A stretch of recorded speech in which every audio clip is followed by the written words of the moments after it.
Freedom failed.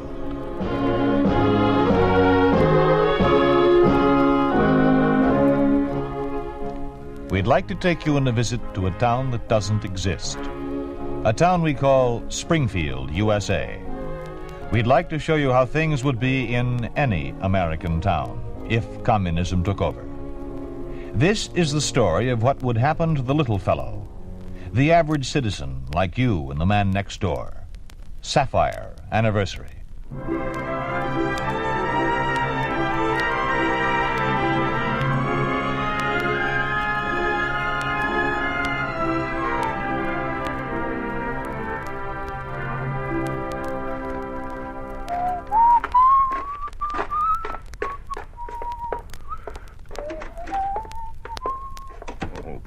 Kate. Kate, don't move. Don't move a muscle. Morning, Dan. Nice day, isn't it? Kate, I said don't move. I've got to, unless you want burned toast for breakfast. Oh, but Kate, standing by the window with the sun in your hair, making it like silver. Well, it was downright beautiful, and I... Full of old springtime blarney, aren't you? Ought to be ashamed a man who's almost 70 acting like a kid. Well, maybe I feel like a kid. It's likely when a man's got a wife who looks prettier than the day he married her 45 years ago, come a week from Tuesday. Oh. A talented woman who makes the best popovers this side of the Rockies. So that's it. Well, you can taper off on the poetry, because there wasn't enough flour for popovers this morning. You'll have to settle for eggs and plain old toast. Go on, sit down. Okay. But I meant what I said. I can prove it. I remembered her anniversary. Oh, say, how's the coffee supply holding out? I guess we can manage a second cup for you this morning. No, thanks. Better save it for George Morrow. He'll be along soon. Hey, that venison George gave us, how much have we got left? Enough for a couple of weeks. Good.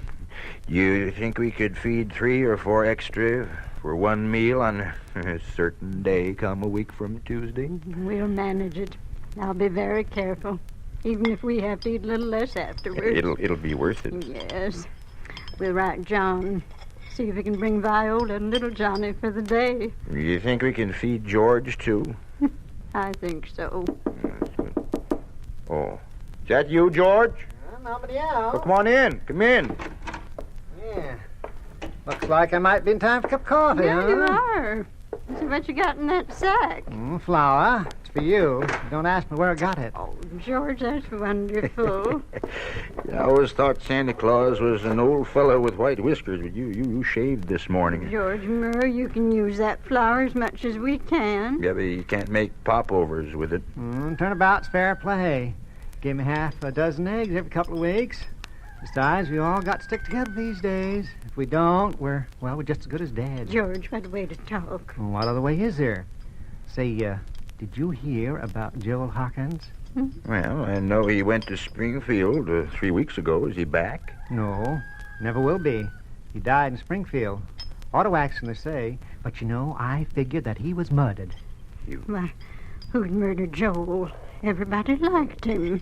Oh, does a man walk off and leave the best 1,000 acres of farm in the state, stocked and equipped and unattended, all ready for the commies to move in and turn it into one of those what do you call them now? Oh, yes, state farms?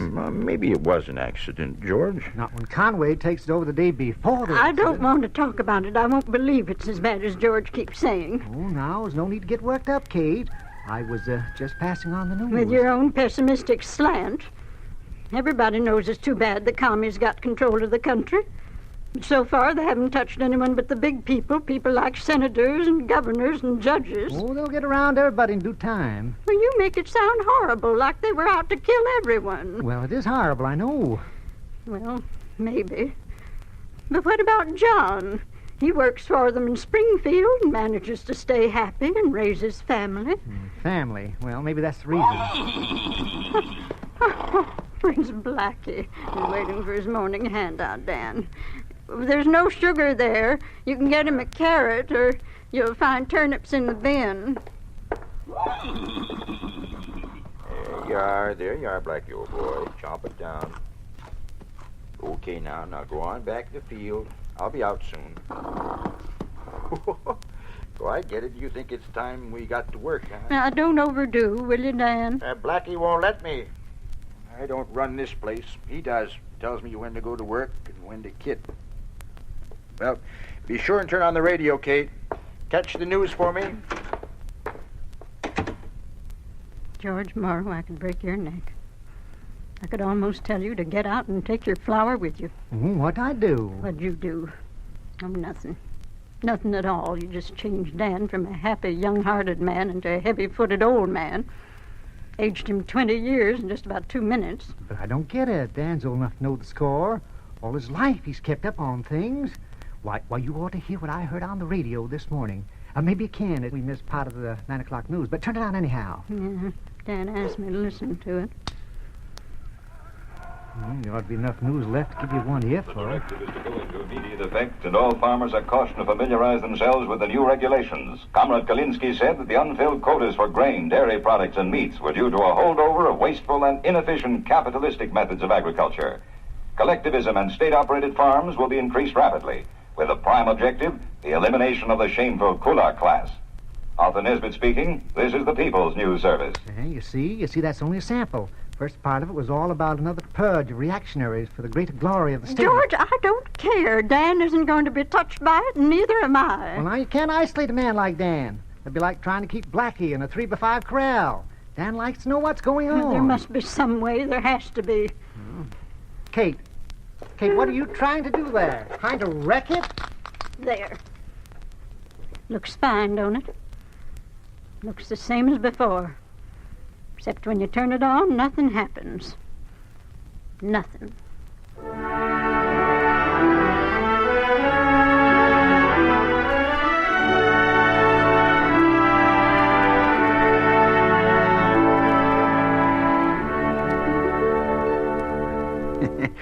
And that's what Blackie did. Kate, that horse is practically human. Next to you, he's the most important member of this household. He's a friend. He's as good a friend as George Morrow. Well, he's cheered you up. I'm thankful for that. Speaking of George, Dan, you mustn't take everything he says seriously. He always is looking on the dark side of everything. Well, let's forget it for now. Did you catch the news for me? I tried, but radio's gone dead. Dead? Well, let me have a look at it. Well, it looks all right. The wires are okay. Oh, here's the trouble, I think. Yup, the power tube is missing. Now, who do you suppose took that tube? Well, it was burned out. I hope you remember the size, because I guess I got disgusted and just threw it away. And here we are, miles and miles from town, no way of knowing what goes on. Well, Blackie and I better get up early tomorrow and ride into Springfield. 50 miles for that? Oh, why don't you wait till somebody with a car goes in? No, I've got it. I have to write to John and get the letter down to the crossroads before night. He can bring a tube along when he comes.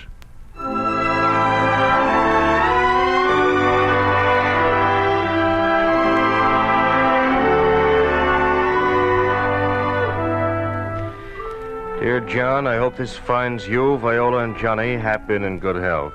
You'll have to excuse me for not writing sooner, but since the state suspended our insurance payments, the past few months have been very rough. We've had a big readjustment to make, but I'm glad to say we've made it. I guess you'd call it a shaky sort of economy, since it depends on the strength and intelligence of an animal, but when you figure this animal is a certain horse named Blackie, then it doesn't seem so risky. It sounds a little frightening to me, John. It means they actually depend on that horse? Well, honey, there's no choice for Dad. He and Mom have to grow their own food, otherwise they wouldn't eat. Dad's not strong enough for heavy work like plowing and cultivating and hauling, but Blackie is, and that's the economy he's talking about. Still frightens me. Go on, read the rest of it. A week from Tuesday, your mother and I celebrate 45 years of marriage. Our Sapphire anniversary. While we don't expect you to bring us a pocket full of star sapphires, we would like you, Viola, and Johnny for the day. Country air will do you all good, and it'll mean everything to us to have the family gathered around the same table once more. When you come, please bring along a power tube for the old radio. We need it desperately because radio is our only contact with the outside world. Unless you count the news that filters fourth hand through George Morrow. Thank you, and don't disappoint us. Love, Dad. Well, Vi, this time we won't disappoint him. I worked right through the last 2 weekends, finishing those new traffic schedules, and the boss is pleased enough to let me have a free day. Well, it's sweet of Dan to ask, but Johnny and I can't go. Can't go? Why not? Because next Tuesday, Johnny's been invited to join the youth group. That great new organization that replaced that capitalistic Boy Scouts, with all the softness and decadence of scouting eliminated, of course. And Johnny had better be there on time, together with one of his parents. On time, so they can start taking all the humanity out of him. Yeah. You know, he's going to wonder about parents who are two-faced enough to give lip service to one thing and preach another. Oh, now, honey, look, there's nothing disgraceful or two-faced in teaching him enough deception to stay alive. We can give him ideals to keep silently in front of himself. So if the chance ever comes, he'll want to free himself. Oh, I guess so. I hope so. But in the meantime, instead of being out in the country with his grandfather, he'll be here with... Look, Vi, honey, if it'll help any, I'll write Dad and arrange a later date for us all. And I'll go with you to this youth group business. We'll get it over. No.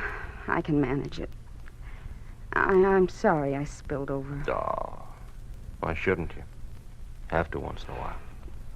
John, I want you to go to Kate and Dan. It's their anniversary, and one of us really ought to be there. Yeah, but my place is here with you. Oh, yes, but they're getting older, and who knows, this may be your last chance to see them. Later, if we're lucky, all three of us can go and have a holiday in the country. Yeah, if we're lucky. You write Dan tonight. Tell him you'll be there. Yeah, I guess you're right. Well, that radio tube he wants, Vi, I'm a little worried about that. Remember the time we had getting a couple of tubes for our radio? You'd think they were solid gold. Well, at least give it a try. That is, if you won't get in trouble.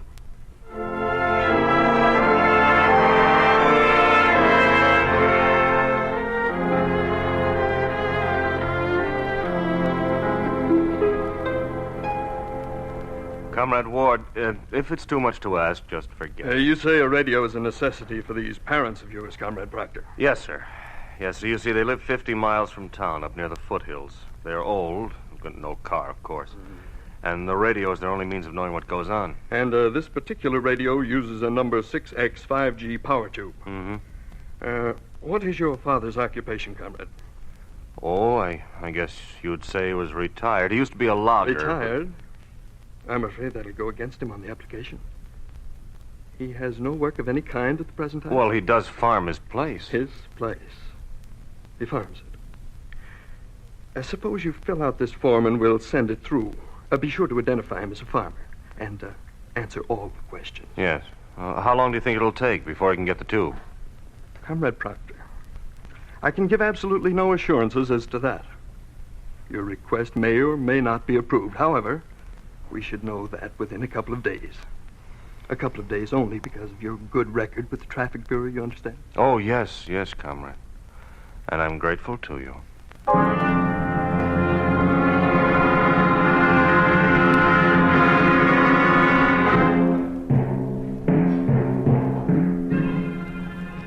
I've checked these applications, Harry, and they seem regular enough. We can send them on. How many times do I have to tell you not to call me Harry around the office? It's Comrade Hollenbeck. And don't forget it. All right, Harry. All right. Not so fast. Where do you think you're going with those? We send them on, like I said. No, you don't. You let one by last week that never should have passed. And I had the boss on my neck yesterday. You just stand there while I take a look. Stand? Well, can I sit, comrade? Oh, the boss will be here any minute. You stand. And show the proper respectful attitude, too. This one's in order. Yes, and this. Say, what's this? What? Which one?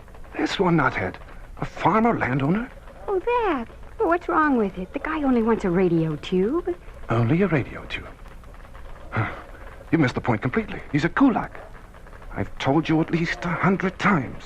Information given by kulaks goes on 496.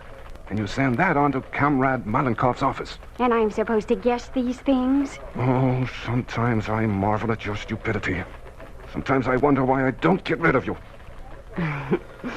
You want me to tell you, comrade? No, shut up. Listen, I don't propose to get in trouble on account of you. So you just watch your step. Or your number 96 may end up on Malenkov's desk.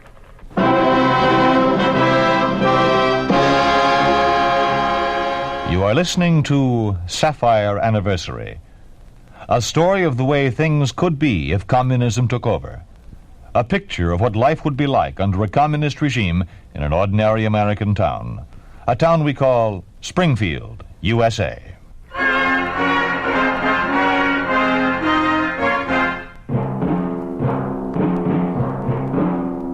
What are these, Conrad? More 96s ready to be processed. Daddy Kulak property owners, huh? They'll be processed, all right.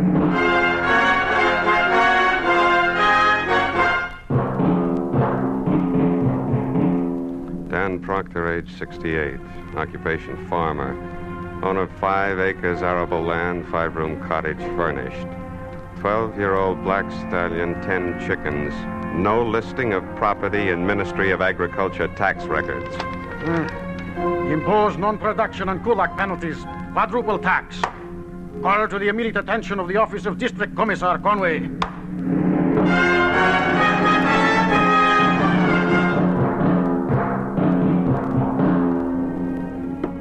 Oh, if there's John with me looking this way, answer it, Dan. Give me a second to powder my nose.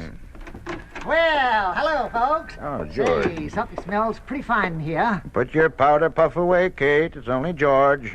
Oh, pardon me. Oh, it's George in a bottle of something. Yeah. Happy anniversary, Kate. Oh, You see, I was poking around the cupboard, you see, at my place, and I found this. You know, kind of thought it might, I thought it might rate me a hug, eh, Kate? champagne, not only a hug, but a kiss. Now, break it up. Now, break it up. Now, say, will you look at this wine? It's from France, yeah, right here, vintage 1935. Oh, George, my. you're a man of iron nerves. How did you manage to keep from touching it all these years? Oh, I'm as a weak-willed as next fellow, you know. Just didn't know it was there, that's fellow. Yeah, George, what's new? You been to town lately? Oh, haven't been to the city. The farther I keep away and stay, the better I like it.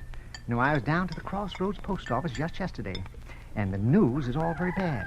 Conway's turned into a 2-bit dictator in the best Joe If Stalin the tradition. news is bad, we don't want to hear it. Not today. Oh, yes, that's right. Say, is there anything I can do to help, Kate? Not a thing. The two of you go on into the living room. You keep an eye out for John. Let me know when you see him coming. All right, Kate. If you need anything, call me. Seems like old times, all the buzzing around here in the kitchen. Yeah. Hey, speaking of old times, do you remember how to carve a roast? Why, sure I do. Let me see now. You cut with the grain of the meat. Yeah. No, that doesn't sound right now, does it? Let me see now. You cut across, or... Why, Dan, I don't rightly know. And I guess it doesn't matter. Probably John won't know the difference anyhow. Yeah. Oh, hey, somebody's coming. Looks like a state car. Oh, it's John. Kate, he's here. Reach for that powder puff. Hello, Dad. Oh, boy, are you a welcome sight. Welcome home, Johnny. Welcome home. Oh, Dad. And George, it's great to see you looking Johnny. so well. Yeah, that goes double for me, too. Johnny! Oh, Mom. Oh, this is just perfect. Come here this minute and give me a kiss. Oh, Mom. Sugar and spice and everything. I hope so. Just came from the kitchen.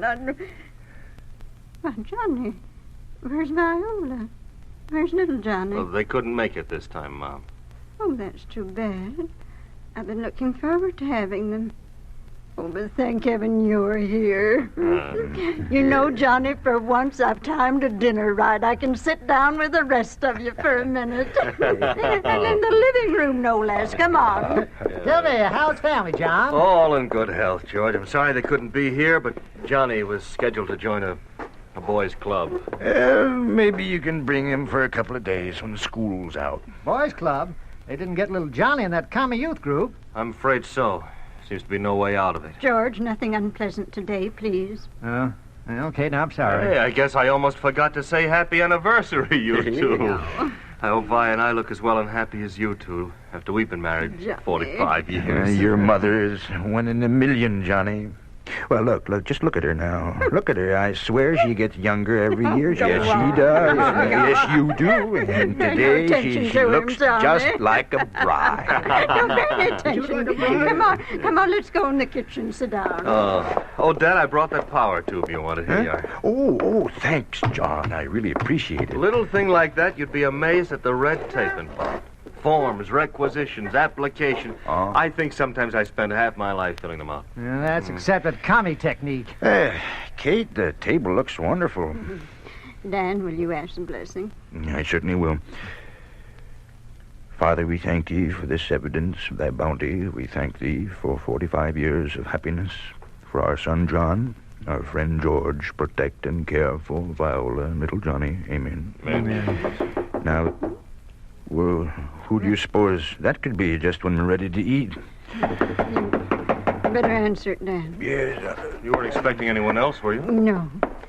Well, you better start eating before it gets cold. I didn't have anybody drive in, but I guess you can't out here in the kitchen. Well, just start in, please. Your dinner's going to be ruined. Wonder why Dan's taking so long. The rest of the family's out here at the table. Come on, say hello. Kate, here's Paul Conway and Mr. Headley, his assistant. We've met before. Good afternoon, Mr. Conway. Mr. Headley. Good afternoon, Citizeness Proctor. This is George Morrow, and this is my son, John. Oh, yes. The driver of the state car from the Traffic Bureau. Yes. I work in Springfield. Well, won't you both have some dinner? There's enough for 2 more. So I noticed. It looks very good, surprisingly good. But we're here in a matter of business. Your taxes, in accordance with the new directive. Oh, so that's all. We have that saved, haven't we, Kate? All $30. It happens to be considerably more. Your land tax has been increased to $120, due and payable now. $120? That can't be. That can't be. Plus the quotas you evaded the past quarter, since they were put into operation by the Ministry of Agriculture. Read the listing, Comrade Headley. Ministry quotas required and not met. 12 dozen eggs, half the produce of the vegetable plot, 500 pounds of hay, 60 gallons of milk. Penalties for non-production, $400. Rental of state land, $200. Current taxes, $120. Total, $720. $720? Conway, it's impossible. You must know that I have no... Comrade. As a worker in the traffic office, I understand these matters. Seems to me you've confused my parents with someone else. They have very little, barely enough to keep themselves alive. These are the facts, as listed by the office in Springfield. Give me that paper, Headley, Form 96. Yes. Here you are, comrade. Yes. Name, Dan Proctor. Occupation, farmer. Owner of 5 acres arable land, 5-room cottage furnished, 12-year-old black stallion, 10 chickens. No listing of property in Ministry of Agriculture tax records. Wait, those facts. The exact wording I used. Look, Comrade Headley, how did this investigation start? This crime of tax evasion was discovered with his application for a radio tube. Crime? To want to repair a radio? Is that another new directive, comrades? You said the radio tube that started it? Comrade Proctor, the $720 is due now. Either you pay or face the consequences of default. Which is it, Comrade? I told you, I've got $30. Very well, you won't pay. In that case, we'll be forced to confiscate item 3 on your property listing, the 12-year-old black stallion. But, comrade, it's not worth $700. We'll take the horse. No, not Blackie. You don't touch him. You hear? Without the horse, we're through. We can't till our land. There'll be nothing to eat, surely. You can see that. And besides, Blackie's like one of the family. I have no choice in the matter. I am a servant of the state. As such, I'm here to discharge a duty delegated to me by the state. But you don't have to condemn them to death. They can't get along without the horse. These people may be your parents, but from the viewpoint of the state, They are capitalist landowners of the kulak class. They have no legal standing. Conway, as a worker for the state, We're all workers for the state. Or should be. Headley, go get that horse. Oh, yes, comrade. No, you don't.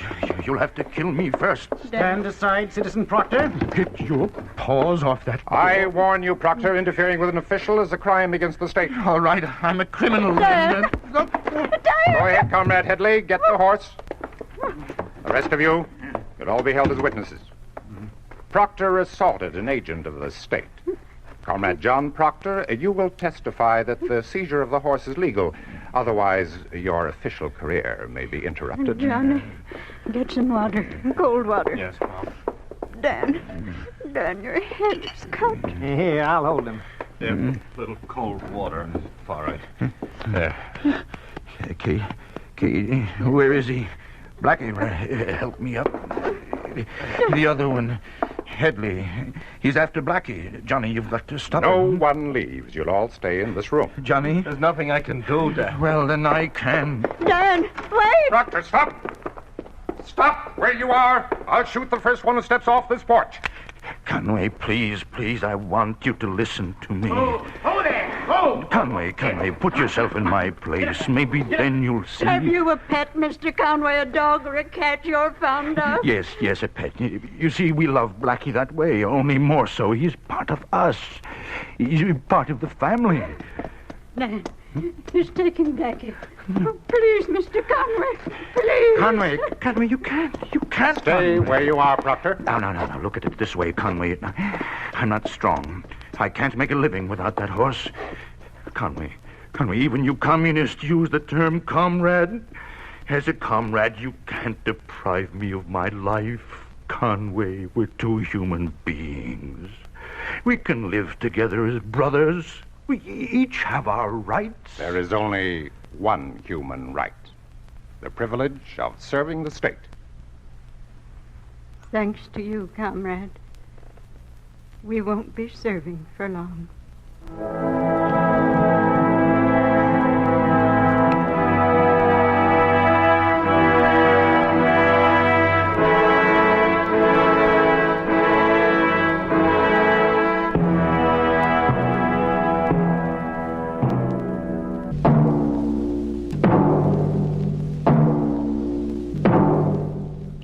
You have just heard a story of what happens to the little fellow under a communist regime. You have just heard what would happen to any American family if communism took over. You think this could not happen? It did happen in the town of Salsk in Russia. It did happen to the family of a farmer named Vasya Golovachy. Because of non-payment of taxes, the communists took from the Golovachys the one thing that kept them alive, their cow, and thereby condemned them to death.